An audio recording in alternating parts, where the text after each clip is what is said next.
Have you ever caught yourself thinking, if I could just hit one big win, everything would finally be okay? Alex did. He's a 29-year-old sales rep from Manchester, and he didn't start gambling because he loved risk. He started because he wanted a shortcut out of pressure. One win felt like proof. 2 wins felt like a plan. And then the losses began, and something changed. Because gambling doesn't make you poor only because you lose money. It makes you poor because it convinces you that getting rich fast is real, and it steals your self-control first. Alex wasn't reckless. That's important to say first, because most people who fall into gambling aren't chasing thrills, they're chasing relief. At 29, Alex worked in sales for a mid-sized logistics company. His base salary covered rent and groceries, but not much else. Commission checks came irregularly. Some months were decent, others felt humiliating. Every time he refreshed his banking app near the end of the month, his chest tightened just a little. Around him, life seemed to be moving faster for everyone else. Old classmates posted photos of new cars. A former coworker launched a side hustle and wouldn't stop talking about freedom. Social media was filled with screenshots of profits, captions about taking risks, and stories that all seemed to say the same thing: you're only one smart move away from a different life. Alex didn't think he deserved luxury. He just wanted breathing room. The first time gambling entered his life, it didn't feel dangerous at all. A colleague mentioned an online betting app during lunch. Just for fun, he said. Another friend added, I throw in 20 quid on weekends. Sometimes it hits, sometimes it doesn't. Alex downloaded the app that night.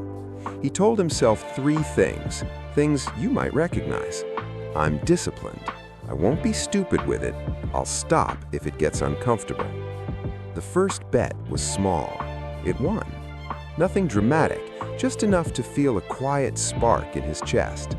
It wasn't the money, it was the possibility. For the first time in months, Alex felt a sense of control he hadn't felt at work or in his bank account. The second win came a few days later, not bigger, just consistent.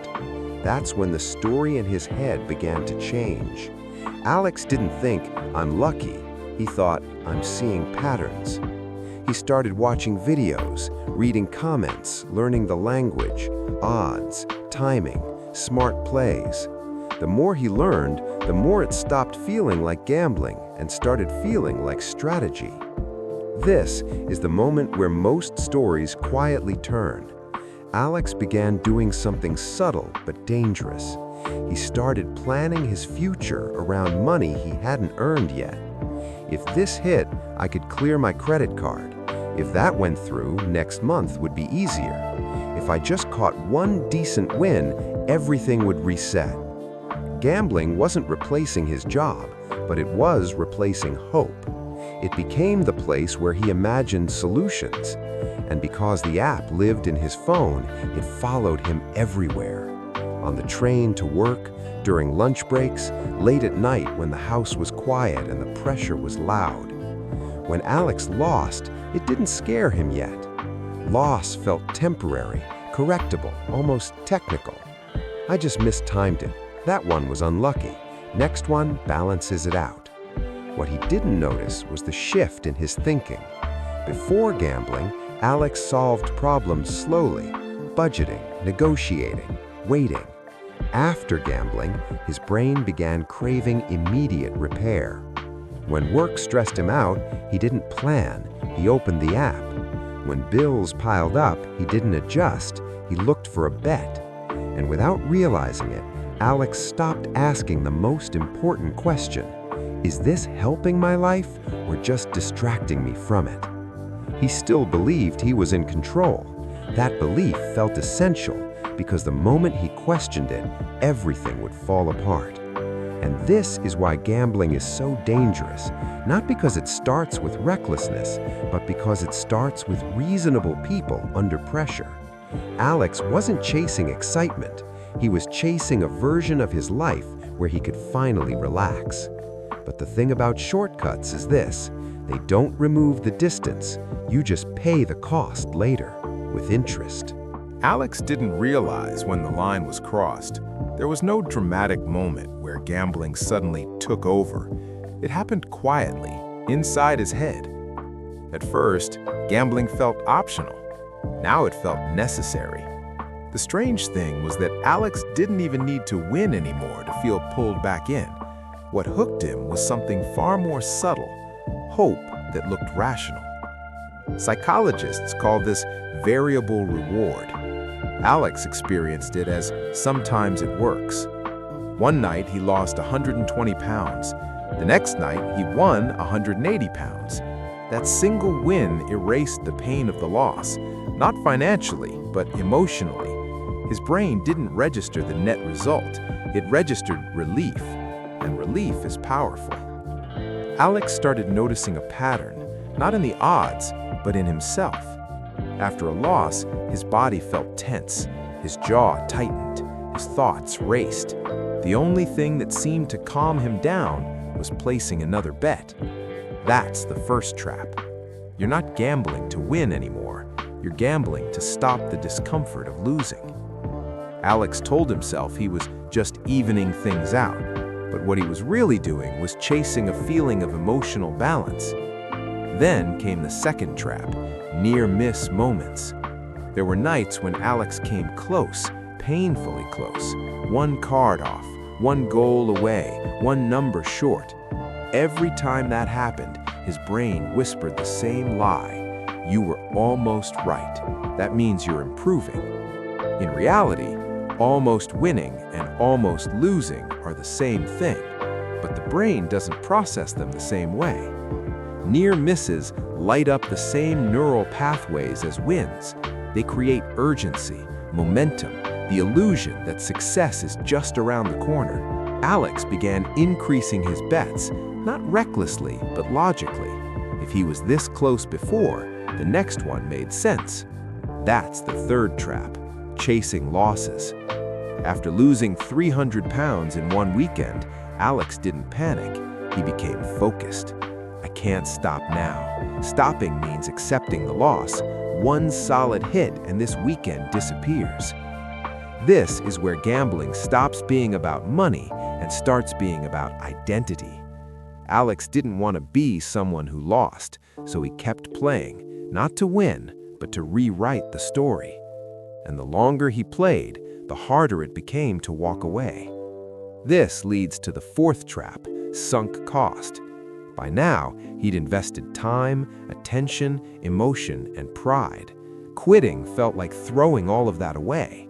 Continuing felt like staying loyal to the effort he'd already put in. The thought of stopping created more anxiety than the thought of losing more money. And underneath all of this sat the most dangerous trap of all, ego. Alex didn't see himself as careless, he saw himself as strategic. He watched more videos, took notes, adjusted timing, avoided emotional plays. He told himself he was learning. But here's the truth he couldn't see yet. The more you believe gambling is a skill, the harder it becomes to admit you're trapped. Because skills can be improved, traps must be escaped. Every loss demanded justification. Every win reinforced the lie. Alex still believed he was in control, but control had quietly shifted. The app decided when he felt calm, when he felt hopeful, when he felt desperate. And this is the cruel genius of gambling. It doesn't force you, it convinces you. By the time Alex started wondering, why can't I stop? Stopping already felt impossible. Because the problem was no longer money. The problem was that gambling had trained his brain to seek fast relief instead of real solutions. And once your brain learns that shortcut, walking the long road feels unbearable. Alex didn't wake up one day broke. He woke up smaller. That's the part people rarely talk about. The damage doesn't arrive all at once. It spreads quietly into areas you don't check every day. 1. Financial damage. Not just money, but momentum. At first, the losses looked manageable. A few £100 here, a bad weekend there. Alex told himself it was temporary. But gambling didn't just take money, it replaced planning. Instead of saving, he waited for a win. Instead of budgeting, he hoped for balance. Instead of building skills, he chased shortcuts. Bills started stacking up in the background. Credit card payments became minimum only. When his washing machine broke, Alex didn't fix it. He gambled, hoping to cover it in one hit. That's when he crossed a line he swore he never would. He borrowed money. Not a lot, just enough to reset. But resets don't exist in gambling, only delays. Every borrowed pound added pressure, and pressure didn't make Alex more disciplined, it made him more desperate. The real loss wasn't the cash, it was time. Months passed where Alex could have learned something new, taken a second job, improved his sales numbers. Instead, those months dissolved into screens, odds, and mental exhaustion. Money can be earned again, time can't. 2. Psychological damage. Living in a constant state of tension. Alex's mind stopped resting. Even when he wasn't gambling, part of him was waiting for the next opportunity, the next chance to fix things. Sleep became shallow, mornings felt heavy. Small problems triggered big reactions. At work, he struggled to focus. Conversations drifted past him while his thoughts replayed bets he should have made differently. The worst part wasn't stress, it was restlessness. Alex couldn't enjoy quiet moments anymore. Silence made him uneasy. His brain had learned to expect stimulation, urgency, rescue. Gambling had trained him to feel alive only when something was at stake, and when nothing was happening, he felt empty. 3. Social damage. The cost of living in concealment. Alex became careful with his phone. He turned it away when others were nearby. He cleared histories. He avoided conversations about money. This wasn't because people were watching, but because he was afraid they might see him. When his sister asked how things were going, he answered quickly and vaguely. When a friend suggested a weekend trip, Alex declined without explanation. Lies piled up. Not dramatic lies, just small evasions, but each one created distance. Trust erodes quietly, and rebuilding it takes far longer than losing it. Alex wasn't isolated because people rejected him. He isolated himself to protect the secret, and secrets are heavy. 4. Identity damage, the deepest loss. Alex used to see himself as capable, reliable, someone who handled pressure. Now, every promise he made to himself ended the same way. I'll stop after tonight. Just one more. This is the last time. Each broken promise chipped away at something essential. He didn't hate gambling yet, he hated himself. Standing in front of the bathroom mirror one night, Alex didn't recognize the person staring back, not because he looked different, but because his eyes avoided contact. He knew something was wrong, but admitting it felt terrifying. Because if the problem wasn't bad luck, if it wasn't timing, if it wasn't strategy, then the problem meant change. And change meant facing everything he'd been running from. Alex didn't lose control in one moment. He lost it in pieces. And by the time he noticed, the cost wasn't just financial. It was emotional, social, existential. Gambling hadn't ruined Alex's life yet, but it had quietly shrunk it. The moment didn't arrive with drama. No police, no shouting, no public collapse. It arrived on a Tuesday night, quiet, ordinary, and devastating. Alex had been avoiding his bank app all day. He already knew what it would say. Numbers don't change when you refuse to look at them. But that night, as he sat alone in his flat, the silence pressed in harder than usual. His phone buzzed. It was a message from his landlord. "Hey Alex, just checking in. Rent is now 2 weeks late. Can you let me know when this will be sorted?" Alex stared at the screen. No anger in the message, no threat, just calm expectation. And somehow, that was worse. He opened his banking app. The balance didn't shock him. What shocked him was how little he felt. No panic, no rush to fix it, just a heavy, empty stillness. For the first time, Alex didn't think, "I can win this back." He thought, "I don't know how to stop." That was the breaking point. Not the money, but the realization that gambling was no longer a choice he made. It was a reaction his body defaulted to. Alex noticed something unsettling. Even now, right in the middle of the consequences, his brain suggested the same solution it always had.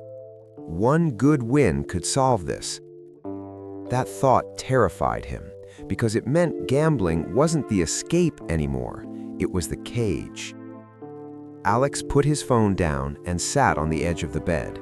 His chest felt tight, not with urgency, but with clarity, the kind that hurts because it arrives too late. He replayed the past months in his head, all the times he told himself, "I'll handle this tomorrow." All the times he chose quick hope over slow effort. All the promises he broke, to others, but mostly to himself. And for the first time, Alex allowed himself to finish a thought he'd been avoiding. This isn't bad luck. This isn't a phase. This isn't something I can outthink. The problem wasn't that he lost money.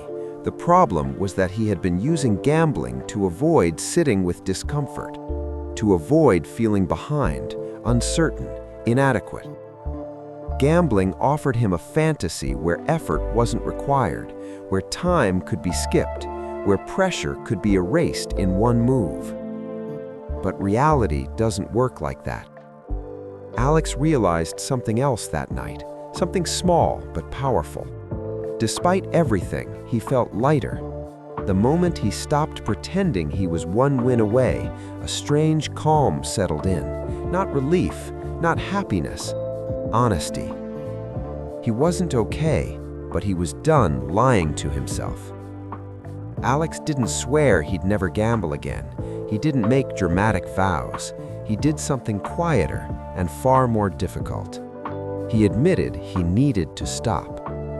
Not because stopping would make him rich, but because continuing was costing him his peace. That night, Alex deleted the apps. His hands shook as he did it, not from withdrawal, but from fear. Because without gambling, there would be no quick fixes left, only slow repair. And slow repair meant responsibility. But for the first time in months, Alex slept. Not well, but honestly. And that was the moment everything shifted. Not because his problems disappeared, but because he stopped trying to outrun them. The first thing Alex noticed after he stopped gambling wasn't financial. It was mental. The noise in his head softened. Not completely, but enough for him to breathe. For months, his thoughts had felt like a crowded room where someone was constantly shouting, "Fix this now." After deleting the apps, that voice didn't disappear, but it lost its authority. Alex still woke up thinking about money. He still felt waves of anxiety in the evenings, but there was a crucial difference. He wasn't being pulled toward an illusion anymore. Immediate relief, when the pressure stops multiplying. The relief came from one simple fact. Nothing new was being added. No new losses, no new lies, no new damage to explain later. Even though Alex's bank balance hadn't improved, his situation stopped getting worse, and psychologically, that mattered more than he expected. He slept deeper, not longer, but without jolting awake. He stopped checking his phone every few minutes. His shoulders dropped. Meals felt quieter. For the first time in a long while, Alex experienced something unfamiliar. Neutral time. Moments that weren't about chasing or escaping, just existing. Relearning how to earn slowly but honestly. About 2 weeks in, Alex did something that would have terrified him before. He opened a spreadsheet, not to track bets, but to face his reality. Debts, bills, minimum payments. It was ugly, but it was finite. Gambling had taught Alex to think in miracles. Recovery forced him to think in increments. Instead of asking, "How do I erase this?" he asked, "What can I reduce this week?" He picked up extra shifts, took on freelance work he'd ignored before because it wasn't big enough, negotiated payment plans, sold things he didn't need. Nothing about it felt impressive, and that was the point. Every small, boring step restored something gambling had stolen: self-trust. When Alex said he'd do something and then did it, his identity slowly began to stabilize. Repairing trust, externally and internally. Alex didn't make public announcements. He chose one person, his sister. He told her the truth, not every detail, but enough. "I had a gambling problem. I've stopped. I'm working on it." She didn't congratulate him. She didn't lecture him. She said, "I'm glad you told me." That was it. But that sentence mattered. Trust doesn't return through promises. It returns through patterns. Weeks passed, then months. Alex didn't ask for help often, but when he did, he was honest. When he couldn't commit to something financially, he said so. People noticed the difference, not because he was suddenly successful, but because he was consistent. Understanding the real reward of stopping. Alex came to understand something crucial. Stopping gambling didn't give him money. It gave him time, clarity, and agency. Time to work without distraction, clarity to see problems without fantasy, agency to choose discomfort over illusion. He still felt urges, especially during stressful weeks. The difference was that he no longer argued with him. He treated them like weather, unpleasant but temporary. When the urge hit, he delayed, went for a walk, called someone, took a shower, did something physical. 10 minutes often passed, and when it didn't, he reminded himself of one thing. Gambling never fixed his life once. It only postponed reality while making it heavier. Alex didn't become rich. He didn't suddenly feel confident every day, but he became something far more stable. Someone who could face his life without needing an escape hatch. And that's the ending people don't expect, because the real win wasn't recovering money. It was recovering self-control. And that's what gambling had been quietly stealing all along.